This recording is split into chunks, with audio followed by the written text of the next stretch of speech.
آج میں آخر ان دنوں کا واقعہ سنانے لگا ہوں جب میں امریکہ کی ایک مسجد میں رہا کرتا تھا۔ جو آج واقعہ سناؤں گا نا تو ہو سکتا ہے کہ آپ کو اس پہ یقین نہ آئے، مجھے بھی نہیں آیا، لیکن سنا اس لیے رہا ہوں کہ میرے ساتھ بیتی ہے، ورنہ اس پہ یقین نہیں آتا۔ تو بات کچھ یوں ہے کہ ایک دن مسجد میں تقریباً عصر کے ٹائم پہ 4-4:30 بجے کا ٹائم ہوگا، میں بیٹھا تھا تو ایک پرانی سی ووکس ویگن کی وین باہر آ کے رکی اور اس میں سے 4 لوگ برآمد ہوئے جو صاف دیکھنے سے لگ رہا تھا کہ ان کا تعلق پاکستان سے ہے۔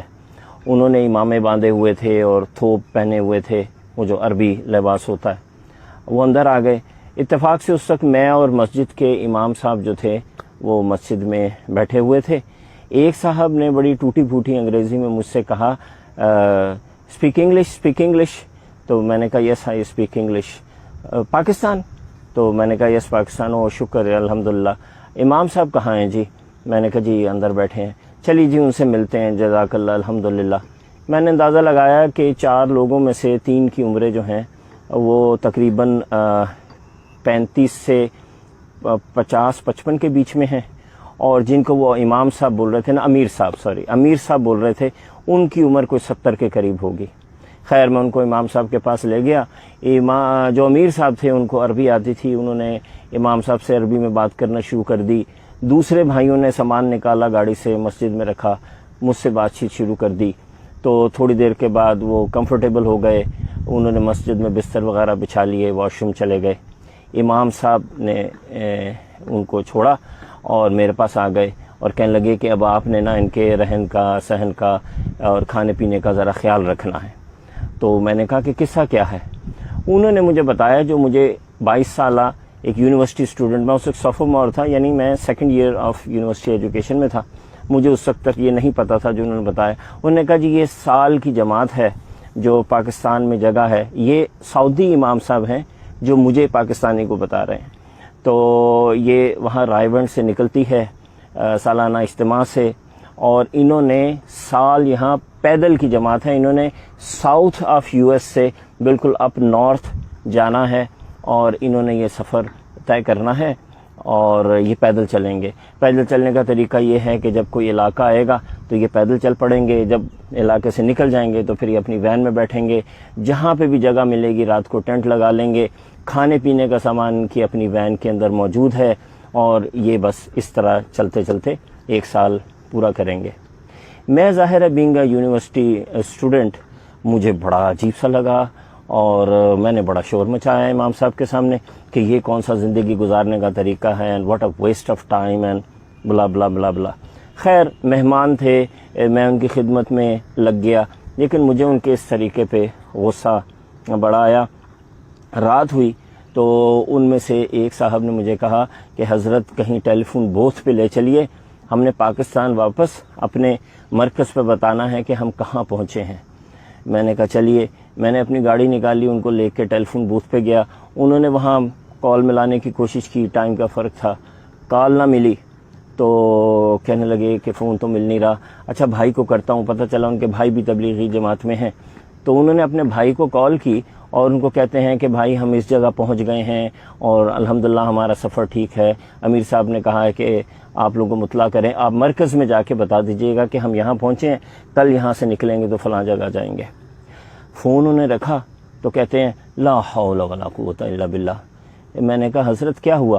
تو کہتے ہیں چلیں گاڑی میں بیٹھے میں بتاتا ہوں۔ گاڑی میں بیٹھ کے مجھے کہتے ہیں میری تو وائف کی ڈیلیوری تھی حضرت 2-3 دن پہلے، تو وہ تو میں پوچھنا ہی بھول گیا کہ وہاں کیا سلسلہ رہا۔ یہ انہوں نے کہا نا تو میں تو پہلے ہی غصہ آیا ہوا تھا، میں تو غصے سے میرا برا حال ہو گیا۔ واپس میں مسجد میں پہنچا، میں نے امام صاحب کو سائٹ پہ کیا اور میں نے کہا کہ ان سے انگلش میں کہ میں ان کا احترام کر سکتا ہوں؟ یہ تو ایسا آدمی ہے کہ جس کو اپنی بیوی کی فکر نہیں ہے، اپنا تو بتا دیا کہ میں کہاں پہنچا ہوں، اور ان کو یہ تک نہیں پوچھا کہ میری بیوی خیریت سے ہے، ہمارے ہاں کیا بچہ ہوا اور بولا سب کچھ۔ میرے امام صاحب بڑے خاموشی سے انہوں نے میری بات سنی، انہوں نے کہا بعض چیزیں وقت کے ساتھ سمجھ آتی ہیں برادر، آپ کو یہ چیز ابھی نہیں سمجھ آئے گی، آگے چل کے سمجھ میں آئے گی۔ خیر اینی ویز دوسرے دن جناب وہ وہاں سے چلے، پہلے مسجد سے نکلے، پیدل چلتے چلتے انہوں نے پورا چھوٹا سا وہ ایک گاؤں سا قصبہ تھا، اس کو کراس کیا. اس کے بعد وہ وین پہ بیٹھے اور کہنے لگے کہ ہم رات جو ہے نا تقریباً فلاں جگہ جا کے، یعنی وہ جگہ وہاں سے بنتی تھی تقریباً 10 کلومیٹر دور. انہوں نے کہا 10 کلومیٹر وہاں جا کے ہم پڑاؤ ڈالیں گے. ٹھیک ہے جی. 9:30 بجے کے قریب، نہیں 8:30 بجے کے قریب امام صاحب مجھے کہتے ہیں چلیں وہاں چلتے ہیں اور دیکھتے ہیں کہ جو جماعت ہے وہ پراپرلی انہوں نے ٹینٹ وغیرہ لگا لی ہے کہ نہیں. میں نے کہا ٹھیک ہے. تو میں ان کے ساتھ گاڑی میں بیٹھ گیا. ہم چلنا شروع ہوئے. راستے میں ہم دیکھتے جاتے تھے اندھیرے میں، کہیں روشنی نظر آئے، ٹینٹ نظر آئے. آخر جا کے ہمیں تھوڑا آگے جب ہم نے شہر سے نکل گئے تو اندھیرے میں بالکل ایک جگہ ٹینٹ لگا نظر آ گیا، وہ بتی سی جل رہی تھی. ہم وہاں پہنچے تو وہاں جب میں نے ٹینٹ لگا دیکھا اس جگہ پہ تو میرے تو جسم میں نا ایک کپ کپی دوڑ گئی. میں حیران پریشان. میں نے امام صاحب کو کہا کہ یہ تو فلاں چرچ کی جگہ ہے، یہ ان کا پارکنگ لاٹ ہے، یہ جو پیچھے ہے یہ خالی جگہ نہیں ہے، یہ تو چرچ کی جگہ ہے. اچھا وہاں سلسلہ یوں ہے امریکہ میں، ٹیکسس میں، مجھے نہیں پتا اب کیا ہے سلسلہ.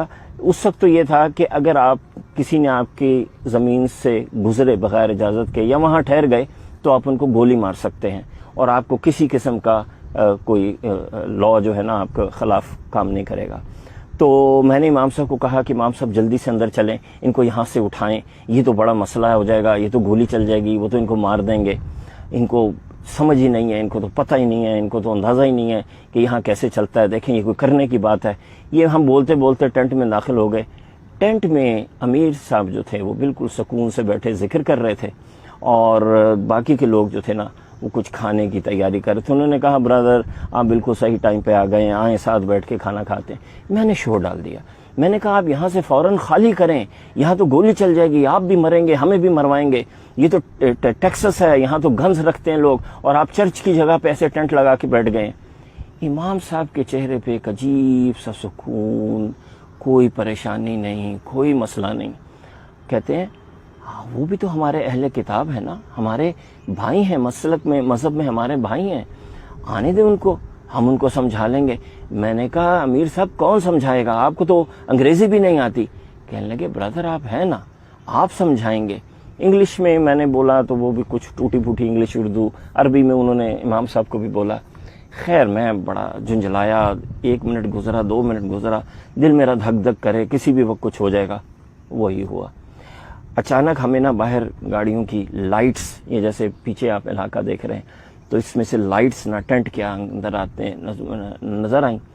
کسی نے مائک، وہ جو لاؤڈ سپیکر ہوتا ہے، پکڑا اور انگریزی میں ٹپیکل ٹیکسس کے ایکسنٹ میں بولا کہ یہ آپ لوگ فوراً یہاں سے نکلو، کون ہو ورنہ ہم گولی چلا دیں گے اور یہ سب کچھ.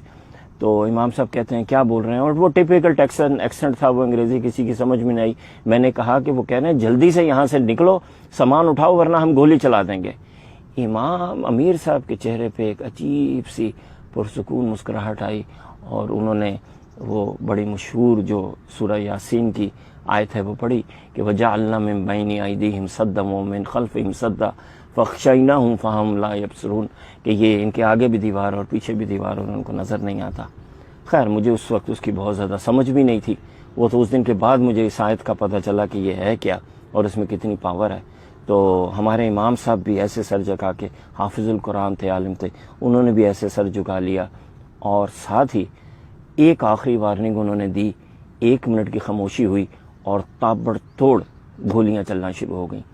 اتنی تیزی سے اتنی گولیاں انہوں نے چلائیں کہ بس ایسے لگ رہا تھا کہ وار زون ہے. اور گاڑیاں بھی اتنی ہی دور کھڑی تھیں جتنا میں ہوں اور یہ پیچھے تھوڑا سا یہ جو کھلا علاقہ ہے. گولیاں چلتی تھیں اور ایک گولی ٹینٹ کو نہیں لگ رہی تھی. سمجھ نہیں آ رہی تھی کہ گولیاں کہاں سے جا رہی ہیں. آواز بھی آتی تھی کہ گولیاں آس پاس سے گزر رہی ہیں. اور وہ ایم بھی خیمے کا کر رہے تھے، ٹینٹ کا کر رہے تھے، کیونکہ انہیں لگ رہا تھا جیسے کوئی جن آ گئے یہاں پہ، پتہ نہیں کوئی کرمنلز ہیں. جتنی انہوں نے گولیاں چلا سکتے تھے وہ اگلے 15-20 منٹ تک وہ لوگ گولیاں چلاتے رہے. جب ان کے میگزینز بالکل خالی ہو گئے نا تو امام صاحب، امیر صاحب مجھے کہتے ہیں کہ بھائی جائیے ان کو بتائیے کہ ہم کون ہیں اور کس لیے آئے ہیں. تو میرے تو جان نہیں، میں تو باہر جانے کی ہمت نہیں. اتنی گولیاں میں نے اپنی لائف میں پہلی دفعہ چلتی دیکھی تھی اور وہ بھی پوائنٹڈ ایٹ می، میری طرف. میں نے کہا کسی ایک بھائی کو میرے ساتھ بھیجیے، میری تو ٹانگیں کانپ رہی ہیں۔ انہوں نے ایک بھائی کو ساتھ بھیجا، انہوں نے کہا آؤ بھائی اس میں کیا بات ہے، آپ چلیے آپ گفتگو کریں، میں آپ کے ساتھ کھڑا ہوں گا۔ باہر میں پہنچا ہوں تو تقریباً 4 ٹرک تھے، ان کے اندر 7-8 لوگ تھے، اور جیسے ٹیکساس کے فلموں میں دیکھتے ہیں موٹے موٹے بھاری بھاری جینس پہنی ہوئی، گنز پکڑی ہوئی۔ وہاں پہ میں پہنچا نا تو وہ تو ہکا بھکا ایسے حیرت سے مجھے دیکھنے لگے، کہتے ہیں ہو آر یو گائز، آپ لوگ ہو کون؟ میں نے ان کو کہا کہ جی ایسے ہم دین کے کام کرتے ہیں، مسلمان ہیں، آپ کے بھائی ہیں، ہمارا مذہب بھی حضرت ابراہیم سے چلا ہے، آپ کا بھی چلا ہے۔ وہ تو بالکل ان کے پاس لفظ نہیں تھے۔ انہوں نے کہا آپ زندہ ہو؟ میں نے کہا ہاں زندہ ہیں، کیوں؟ میں نے کہا ہم نے تو اپنی پوری گولیاں آپ کے ٹینٹ پہ خالی کر دیں، ایک گولی بھی نہیں آئی اندر۔ میں نے کہا نہیں، میں تو سمجھ رہا تھا شاید آپ ادھر ادھر چلا رہے ہو۔ تو وہ چونکہ میرا ایکسنٹ جو تھا وہ ٹیکسس والا تھا، اور میں ان سے بڑا ڈاکانہ ملا لیا کہ I live at that place and I do this kind of work. تو وہ کہنے لگے کہ یہ، اور میں نے اپنے آپ کو الگ کر لیا، میں نے کہا یہ پاکستان سے آئے ہیں، I live here and I am just here to see them. میں نے کہا یہ لوگ کون ہیں کہ جن کے اوپر ایم کر کے ہم نے گولیاں چلائی ہیں اور ایک گولی بھی ان کو نہیں لگی؟ میں نے کہا پھر تو اب یہی ہے کہ آپ اندر آ جاؤ اور وہ کھانا کھانے لگے ہیں، ساتھ بیٹھ جاؤ۔ تو خواتین و حضرات اس دن وہ 10-12 لوگ، میرا خیال ہے 8-9 لوگ میرے ساتھ ٹینٹ میں آئے، وہ وہاں بیٹھے، انہوں نے کھانا کھایا، انہوں نے اسلام کے بارے میں سنا، وہ مطمئن ہوئے، لیکن اس حیرت کے ساتھ واپس گئے کہ ایک گولی بھی اس دن ٹینٹ میں بیٹھے ہوئے لوگوں کو نہیں لگی۔ اب یہ ظاہر ہے یقین نہ آنے والی بات ہے، مجھے بھی آج تک یقین نہیں آیا کہ گولیاں کیوں نہیں لگیں، جبکہ انہوں نے ہنڈریڈز میں چلائی ہوں گی۔ 20 منٹ تک آپ ذرا سوچئے کہ 6-7 بندوقیں چلیں گی آٹومیٹک رائفلز، تو کتنی گولیاں چل گئی ہوں گی۔ اس میں اب ایک بات ہے جو ہمیں نا اپنے کلچر میں اس وقت بہت زیادہ سمجھنے کی ضرورت ہے۔ دیکھیے ضروری نہیں ہے کہ ہر بات ہمیں سمجھ میں آئے اور تبھی ہم اس کو مانیں، اور یہ بھی ضروری نہیں ہے کہ جو بھی ٹھیک بات ہے نا وہ صرف ہمارے ساتھ ہی ہو رہی ہو، جو بھی ہمارا مخالف نظریہ ہے نا وہ ہمیشہ غلط ہی ہو۔ ضروری نہیں ہے، بس آپ یہ سمجھ لیجئے کہ یہ اللہ کی دنیا ہے، اللہ نے جس سے جو کام لینا ہے وہ لے رہا ہے، اور اللہ تعالیٰ کے پاس طاقت ہے، وہ جس وقت جس کو بچا لے۔ اس لیے سکون میں رہیں، خوش رہیں، دوسرے کو عزت دیں، دوسرے کے اوپینین کی رسپیکٹ کریں، اور مطمئن ہو کے اپنی زندگی گزاریں۔ شکریہ۔